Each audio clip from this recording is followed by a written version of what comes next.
Assalamualaikum warahmatullahi wabarakatuh. Waalaikumsalam warahmatullahi wabarakatuh. Baiklah, selamat malam semuanya. Sebelumnya, kami dari kelompok 5 di sini kami ingin mempresentasikan hasil pembelajaran kami sebelumnya, yaitu tentang konsep probabilitas dan distribusi probabilitas. Sebelumnya, perkenalkan, nama saya sendiri Putri Oktaningsi dengan NIM 12138253081. Di sini saya selaku moderator yang akan menuntun jalannya presentasi pada malam hari ini. Saya juga di sini selaku sebagai pemateri yang akan membawakan materi pertama. Untuk operator boleh di next.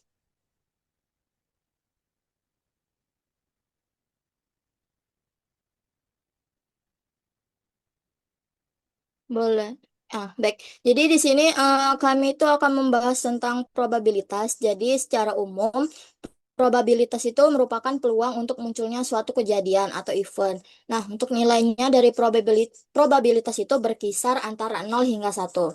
Untuk moderator boleh next. Nah, yang pertama itu ada probabilitas kejadian dan probabilitas komplement. Apa sih dari kedua itu?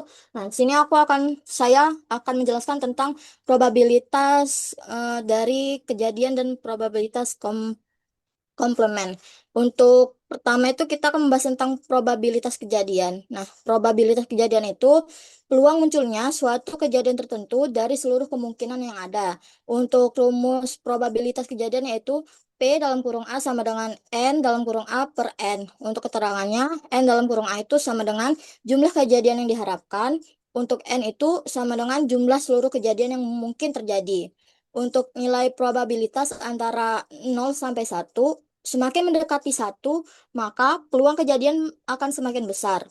Jika semakin mendekati 0, maka peluang kejadian itu akan semakin kecil. Selanjutnya itu ada probabilitas komplement. Nah, apa sih probabilitas komplement itu? Probabilitas komplement itu adalah peluang suatu kejadian tidak terjadi. Jika A adalah suatu kejadian, maka komplement A ditulis sebagai A bar yang berarti bukan A. Rumusnya P dalam kurung A bar sama dengan 1 min P dalam kurung A.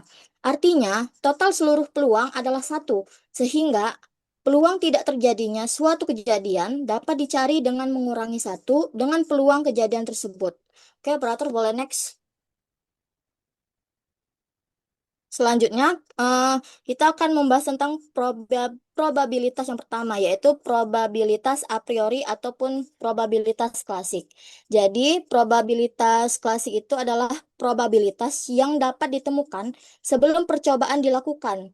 Biasanya digunakan pada kejadian yang hasilnya sudah diketahui dan memiliki peluang yang sama besar, seperti pelemparan dadu, koin, atau pengambilan kartu. Seperti yang ada di contoh, dalam satu set kartu bridge terdapat 52 kartu dan terdapat 4 kartu as. Jika kita ingin mencari peluang mendapatkan kartu as, maka jumlah kejadian yang diharapkan adalah 4, sedangkan jumlah seluruh kemungkinan adalah 52. Untuk perhitungannya itu P dalam kurung as sama dengan 4 dibagi 52 sama dengan 1/13. Jadi peluang mendapatkan kartu as adalah 1/13. Oke, boleh next. Nah, yang kedua itu ada probabilitas frekuensi relatif atau empirik. Ah, Probabilitas frekuensi relatif atau empirik adalah probabilitas yang diperoleh berdasarkan hasil percobaan, penelitian, atau survei yang sudah dilakukan. Berbeda dengan a priori sebelumnya, probabilitas ini baru bisa diketahui setelah data itu dikumpulkan. Pada tabel terdapat 1.000 bayi yang diamati. Dari jumlah tersebut terdapat 200 bayi dengan BBLR. Untuk mencari probabilitas bayi BBLR, digunakan jumlah bayi BBLR dibagi jumlah seluruh bayi yang diamati. Untuk perhitungannya itu, P dalam kurung BBLR sama dengan 200/1000 sama dengan 0,2. Maka untuk hasilnya, berarti peluang bayi mengalami BBLR adalah 0,2 atau 20%. Oke, selanjutnya, boleh next. Nah, ini ada probabilitas intuisi ataupun subjektif. Jadi ini tuh adalah probabilitas yang ditentukan berdasarkan pengalaman, perkiraan, atau pendapat seseorang. Metode ini digunakan ketika belum ada data pasti, sehingga peluang ditentukan dari penilaian pribadi atau asumsi tertentu. Nah, untuk contohnya ini seperti contohnya saat seseorang ingin mendirikan rumah sakit. Sebelum rumah sakit dibangun, belum ada data pasti apakah rumah sakit tersebut akan memperoleh keuntungan atau tidak. Oleh karena itu, peluang keuntungannya diperkirakan berdasarkan pengalaman, kondisi lingkungan, jumlah penduduk, dan kebutuhan masyarakat terhadap layanan kesehatan. Jadi, probabilitas ini berasal dari intuisi atau penilaian subjektif seseorang. Oke, untuk operator boleh next. Nah, baiklah. Selanjutnya ada permutasi. Pada materi ini akan dijelaskan oleh teman saya. Untuk teman saya dipersilakan untuk pemateri kedua. Jangan lupa untuk memperkenalkan diri terlebih dahulu sebelum menjelaskan. Baik, perkenalkan nama saya Rizka Kunia Agustina. Di sini saya akan membawakan materi permutasi. Jadi permutasi itu adalah metode penyusunan objek yang susunan urutannya dipentingkan.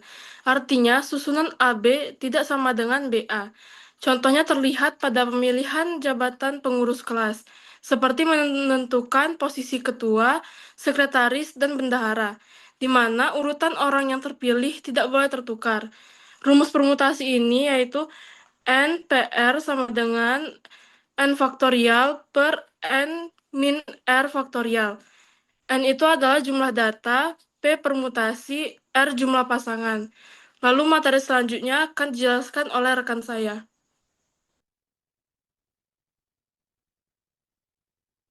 Baik, perkenalkan nama saya Nazla Finita. Jadi di sini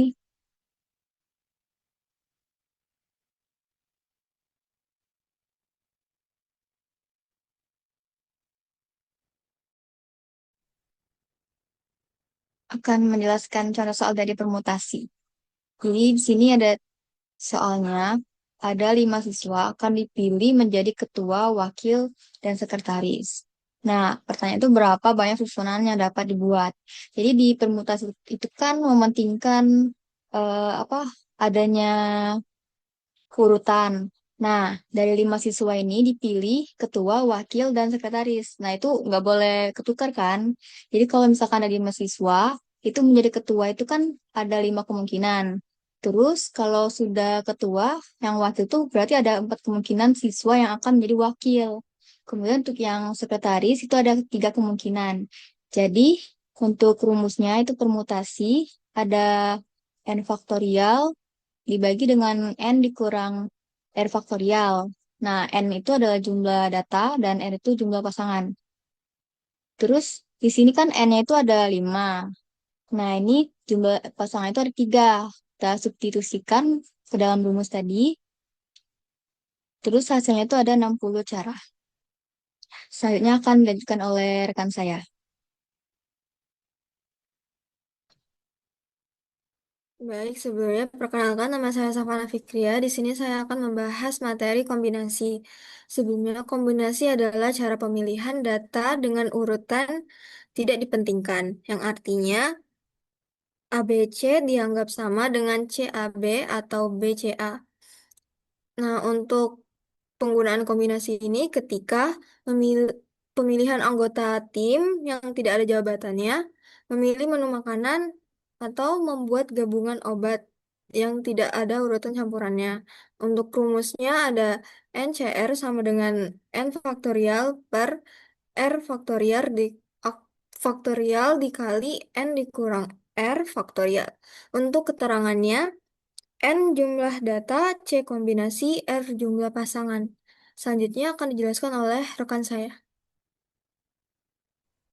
Baik, perkenalkan nama saya Nazla Finita. Jadi saya akan jelaskan contoh soal dari kombinasi. Jadi soalnya itu ada dari 6 mahasiswa akan dipilih 2 orang sebagai delegasi lomba. Berapa banyak cara pemilihannya? Nah, kombinasi itu beda dengan permutasi adalah dari urutan. Nah, kombinasi ini tidak mementingkan urutan. Jadi dari 6 mahasiswa ini cuma dipilih 2 itu tidak memiliki jabatan. Jadi bebas 2 itu nggak ada harus jadi wakil atau ketua tuh nggak. Jadi langsung saja ke rumusnya. Rumusnya itu kombinasi N faktorial dibagi R faktorial dikali N dikurang R faktorial. Nah, dari soal itu jumlah datanya ada 6, terus jumlah pasangnya ada 2. Substitusikan ke dalam rumus tadi, hasilnya itu ada 15 cara. Selanjutnya akan dijelaskan oleh rekan saya.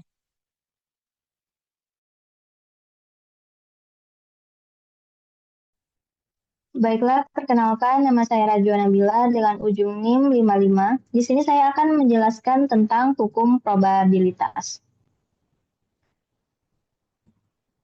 Jadi untuk hukum probabilitas itu ada dua, yaitu penjumlahan dan perkalian. Hukum penjumlahan digunakan ketika kita ingin mencari peluang kejadian A atau kejadian B terjadi. Lalu untuk hukum penjumlahan itu dibagi lagi menjadi dua, yaitu peristiwa saling lepas atau mutually eksklusif dan peristiwa tidak saling lepas atau non-mutually eksklusif. Jadi saya akan membahas yang pertama. Yang pertama itu peristiwa saling lepas, mutually eksklusif. Peristiwa saling lepas adalah dua kejadian yang tidak bisa terjadi bersamaan. Misalnya bayi tidak mungkin lahir laki-laki dan perempuan sekaligus. Ciri utamanya itu tidak ada irisan, sehingga peluang A dan B sama dengan 0. Untuk rumusnya, itu peluang A atau B sama dengan peluang A ditambah peluang B. Peluang A dan B itu sama dengan 0. Atau tidak punya irisan, atau peluang A atau B sama dengan 0. Next, operator.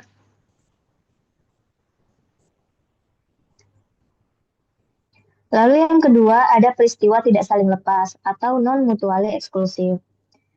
Kebalikannya, peristiwa tidak saling lepas itu bisa terjadi bersamaan. Misalnya, seseorang bisa sekaligus berjenis kelamin laki-laki dan menderita hipertensi. Ada irisan di antara keduanya, sehingga kita tidak perlu mengurangi irisan agar tidak dihitung dua kali. Untuk rumusnya, itu peluang A atau B sama dengan peluang A ditambah peluang B dikurang peluang A dan B atau irisannya. Peluang A dan B irisannya itu rumusnya sama dengan peluang A dikali peluang B. Kejadiannya independen.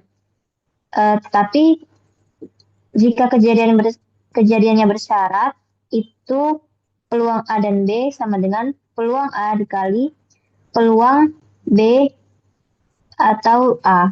Ini punya irisan atau peluang A dan B atau peluang A irisan B tidak sama dengan 0. Baik, untuk materi selanjutnya akan dijelaskan oleh rekan saya. Baik, perkenalkan nama saya Najla Evanita, jadi saya akan bahas soal dari hukum probabilitas penjumlahan. Nah, contoh soal itu dalam sebuah kotak terdapat 5 bola merah, 3 bola biru, dan 2 bola hijau. Diambil 1 bola secara acak. Tentukan peluang terambil bola merah atau bola biru.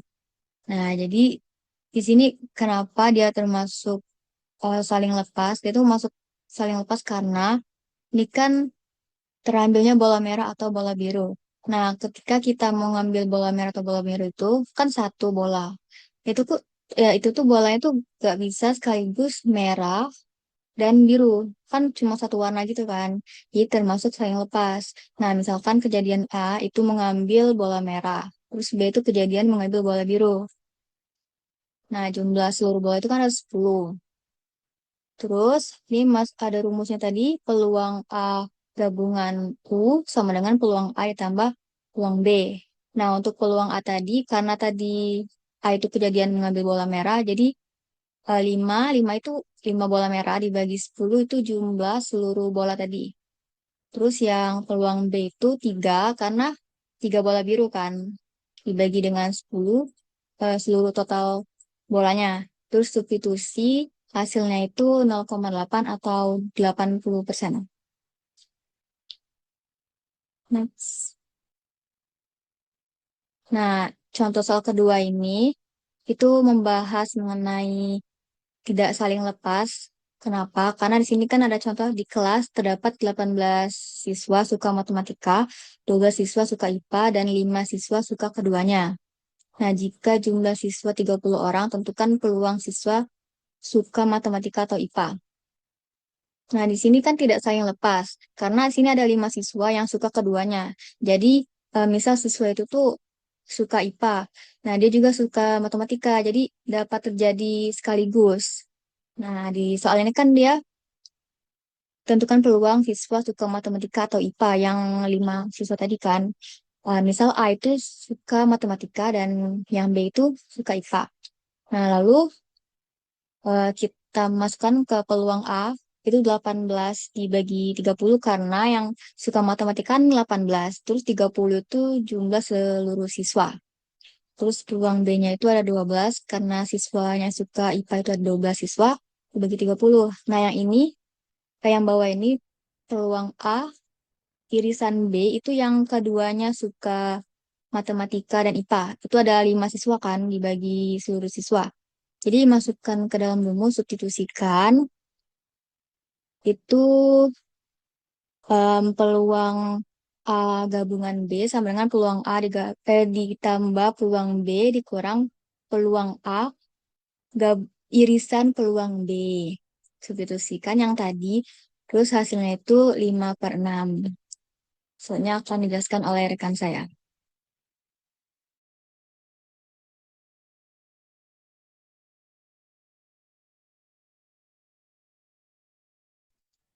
Baik, materi selanjutnya akan dijelaskan oleh saya. Perkenalkan, nama saya Anissa Putra Aprilia dengan ujung NIM 047. Jadi di sini saya akan menjelaskan tentang hukum probabilitas perkalian. Yang pertama itu ada peluang independen atau saling bebas, di mana artinya dua kejadian dikatakan independen jika terjadinya kejadian pertama tidak mempengaruhi kejadian kedua. Rumusnya, peluang A dan B sama dengan peluang A dikali peluang B. Kata kuncinya ada kata dan, contohnya seperti peluang muncul angka pada koin dan angka genap pada dadu. Next. Lalu yang kedua ada peluang dependen, di mana ini merupakan peluang tidak saling bebas. Peluang suatu kejadian yang terjadi dengan syarat kejadian lain telah terjadi terlebih dahulu. Kejadian pertama mempengaruhi kejadian kedua.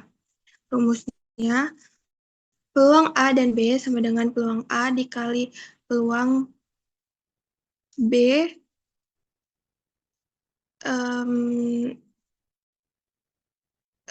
apa sih itu? Peluang B dan A. Contohnya mengambil kartu pertama lalu kartu kedua tanpa dikembalikan. Lanjut ke contoh soal yang pertama. Di sebuah sekolah dilakukan pendataan penggunaan helm saat berkendara dan kejadian kecelakaan ringan pada siswa. Nah, di tabel kan tertera kalau ada penggunaan helm dan juga kecelakaan yang terjadi. Lalu pertanyaannya, berapa peluang seorang siswa tidak memakai helm dan mengalami kecelakaan? Untuk siswa yang tidak memakai helm itu ada 20, lalu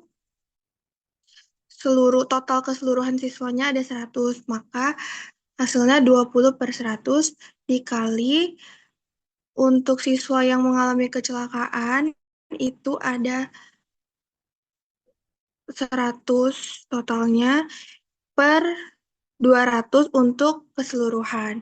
Maka jawabannya itu yang B, 20/100 dikali 100/200. Lanjut. Soal kedua, dalam sebuah survei probabilitas seseorang menyukai kopi adalah 40% dan probabilitas seseorang menyukai teh adalah 30%. Jika kedua kejadian dianggap independen, berapa probabilitas seseorang yang menyukai kopi dan juga teh? Di sini kita bisa langsung aja pakai rumusnya. Tadi itu kan rumusnya peluang A dikali peluang B.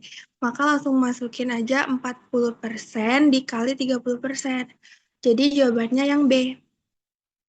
Selanjutnya saya kembalikan ke moderator.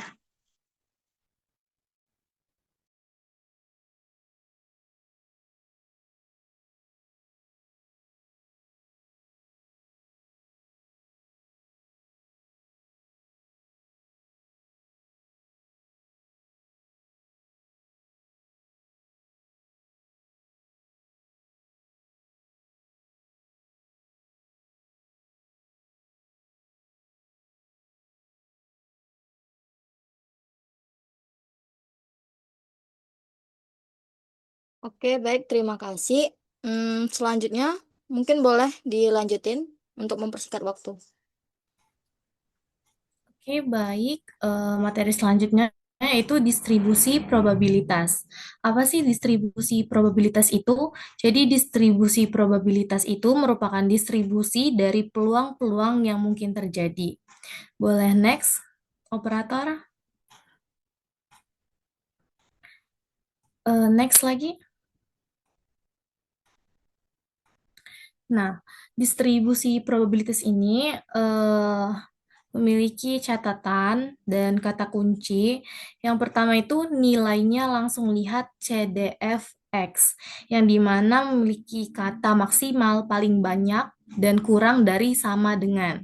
Lalu yang kedua itu 1 dikurang CDF sebelum X dengan kata minimal paling sedikit, paling kurang, lebih dari, sama dengan. Nah, lalu lihat PDF sebelum X dengan kata kurang dari X. Lalu 1 dikurang CDF-X dengan kata lebih dari X, dan CDF-X dikurang CDF sebelumnya itu dengan kata tepat X. Boleh slide sebelumnya?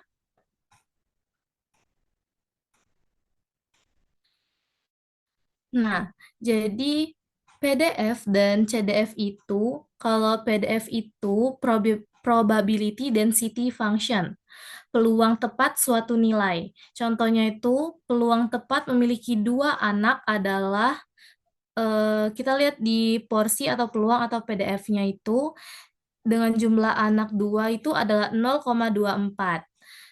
Dan CDF adalah kumulatif distribusi function, yaitu peluang kumulatif, peluang yang mendapatkan nilai kurang dari atau sama dengan suatu batas. Contohnya tuh peluang memiliki anak 2 itu CDF-nya itu 0,49 seperti yang di tabel. Nah, lalu cara pengerjaannya itu, misalkan ditanya, peluang mempunyai anak 2, kita lihat di tabel jumlah anak 2, itu dengan frekuensi 24, dan peluangnya adalah 0,24. Lalu, peluang mempunyai anak kurang dari 3, kita lihat di CDF-nya dengan jumlah anak 3 yaitu 0,49. Lalu peluang mempunyai anak paling banyak 3 kita lihat di CDF-nya dengan jumlah anak 3 yaitu 0,5. Sebenarnya distribusi probabilitas ini kita tinggal lihat tabel yang udah diberikan. Seperti itu. Boleh next. Next lagi. Nah, jadi distribusi probabilitas ini dia tuh memiliki 2 kategori. Yang pertama numerik dan kategorik dikotom. Numerik ini dia itu distribusi Z, T, dan F. Sedangkan kategorik dikotom itu ada distribusi binomial dan Poisson. Mungkin itu saja yang dapat saya sampaikan. Sebelumnya, perkenalkan saya Aliatul Isnaini. Dan materi selanjutnya akan dijelaskan oleh teman saya.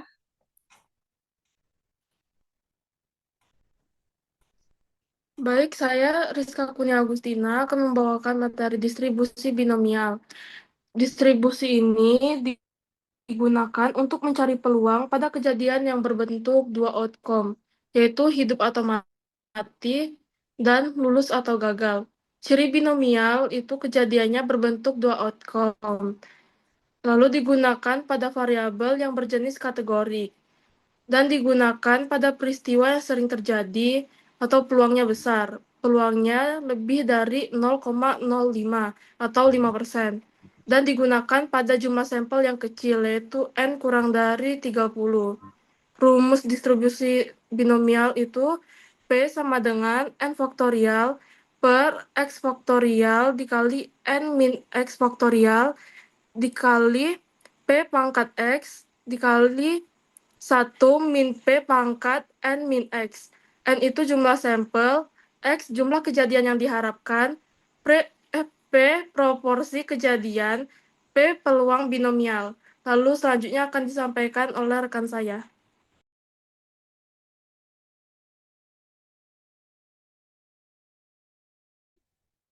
Baik, perkenalkan nama saya Safana Fikria. Sini saya akan menjelaskan tentang distribusi Poisson. Distribusi Poisson digunakan untuk menghitung peluang kejadian kategorik dikotom atau dua hasil ya atau tidak, sakit atau sehat, yang bersifat jarang terjadi. Terdapat tiga syarat yang harus dipenuhi. Yang pertama itu da- data kategorik dengan dua outcome. Yang kedua itu sampel besar dengan N lebih dari sama dengan 30. Kemudian peluang kecil P lebih kecil dari 0,05 atau kurang dari 5%. Kemudian jika P lebih dari 0,05, gunakan distribusi binomial. Jika data numerik, gunakan Z atau T. Untuk rumusnya seperti berikut dengan keterangan mu atau sama dengan lambda sama dengan N kali P. N sama dengan jumlah data, P sama dengan proporsi kejadian, dan bisa juga lihat di tabel Poisson. Selanjutnya akan dijelaskan oleh rekan saya.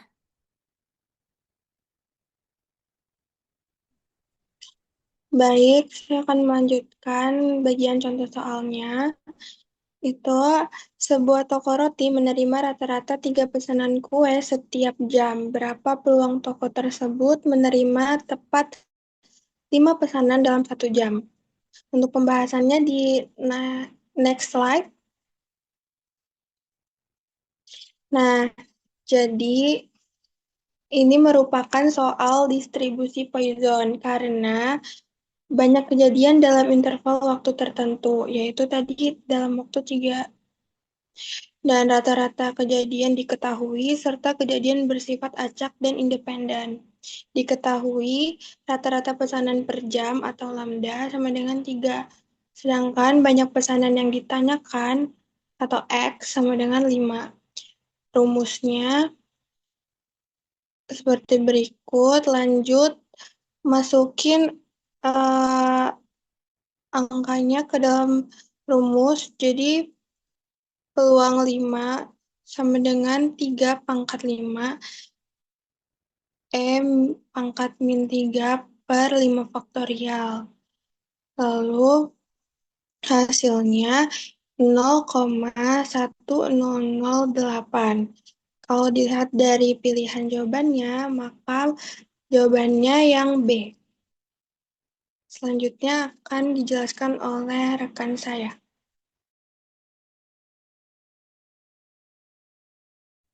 Selanjutnya, saya akan menjelaskan mengenai distribusi normal, distribusi student, dan distribusi F. Sebelumnya, perkenalkan nama saya Nisa Nazma Aulia dengan NIM 100213825301005. Baik, selanjutnya itu ada materi distribusi normal, kemudian distribusi student, sama distribusi F. Hmm. Sebelumnya, perkenalkan nama saya Nisa Nazma Aulia dengan NIM 100213825301005. Jadi, distribusi normal atau sering disebut distribusi Gauss itu adalah distribusi probabilitas yang paling penting dalam statistika. Nah, distribusi normal ini ditemukan oleh matematikawan yang bernama Charles Friedrich Gauss. Makanya distribusi ini tuh sering disebut dengan distribusi Gauss. Nah, distribusi ini itu digunakan untuk memodelkan variabel numerik kontinu seperti tinggi badan, berat badan, atau nilai ujian yang cenderung mengumpul di sekitar nilai rata-rata. Adapun syarat dari distribusi ini yaitu digunakan ketika jumlah sampel observasi itu besar, lebih besar dari 30. Kemudian eh, syaratnya itu standar deviasi populasinya diketahui dan datanya itu menyebar secara simetris. Selanjutnya, rumus distribusi normal itu Z sama dengan X dikurang X bar per S. Adapun keterangannya itu X itu adalah nilai data, X bar itu adalah rata-rata, dan S itu standar deviasi. Kemudian adapun karakteristik dari distribusi normal, yang pertama itu bentuk kurvanya itu lonceng atau bell shape. Kurvanya maksud dari bentuk kurva lonceng atau bell shape itu kurvanya itu simetris sempurna. Sisi kanan dan kirinya itu adalah cermin satu sama lain. Kemudian eh, pemusatan datanya itu nilai median, dan modusnya itu berada di titik yang sama, tepat di tengah kurva. Kemudian luas areanya itu di bawah kurva sama dengan 1. Jadi melambangkan peluang 100%. Kemudian pun kemudian materi selanjutnya itu distribusi student. Jika distribusi normal digunakan untuk sampel besar, nah distribusi student ini adalah solusinya untuk sampel kecil. Jadi distribusi student ini untuk sampel kecil. Nah, distribusi student ini tuh ditemukan oleh William Sally Gosset. Kemudian distribusi student ini digunakan untuk sampel kecil dan alternatif distribusi normal. Nah, kapan sih distribusi student T ini digunakan? Nah, distribusi student T digunakan itu ketika standar deviasi populasi tidak diketahui, jumlah sampelnya kecil, yaitu kurang dari 30, dan digunakan pada penelitian skala kecil. Kemudian, adapun karakteristik distribusi student atau distribusi T, itu kurvanya itu mirip distribusi normal, kemudian puncaknya lebih rendah, ekor lebih tebal, dan semakin besar sampel itu semakin mendekati distribusi normal. Kemudian selanjutnya itu distribusi F. Distribusi ini tuh memiliki karakteristik yang berbeda karena fokusnya pada perbandingan varians. Distribusi F ini ditemukan oleh Ronald Fisher. Adapun kegunaan dari distribusi F ini merupakan distribusi rasio varians, itu artinya distribusi ini tuh digunakan untuk menguji apakah dua kelompok data memiliki varians seperti keragaman yang sama atau yang berbeda. Nah, distribusi ini sering digunakan dalam analisis ANOVA. Adapun karakteristik distribusi F yaitu nilai selalu positif, kemudian kurvanya tidak simetris, miring ke kanan, dan dipengaruhi derajat bebas D1 dan D2. Jadi eh, kesimpulannya itu distribusi normal itu digunakan untuk sampel besar dan syaratnya itu eh, deviasi populasinya itu diketahui. Kemudian distribusi T itu digunakan untuk sampel kecil. Syaratnya itu deviasi populasinya itu tidak diketahui. Kemudian yang terakhir distribusi F itu digunakan untuk membandingkan varians dan syaratnya itu analisis varians. Sekian materi dari saya kembalikan ke moderator. Oke, baik. Terima kasih untuk Nisa Nazma. Mungkin sudah sampai di penghujung diskusi pada malam hari ini. Jika ada kesalahan dari saya maupun rekan saya, ada kesalahan yang kami sampaikan, kami mohon maaf. Mungkin hanya ini saja yang bisa kami sampaikan. Kami akhiri. Wassalamualaikum warahmatullahi wabarakatuh. Waalaikumsalam Waalaikumsalam warahmatullahi wabarakatuh. warahmatullahi wabarakatuh. Waalaikumsalam warahmatullahi wabarakatuh.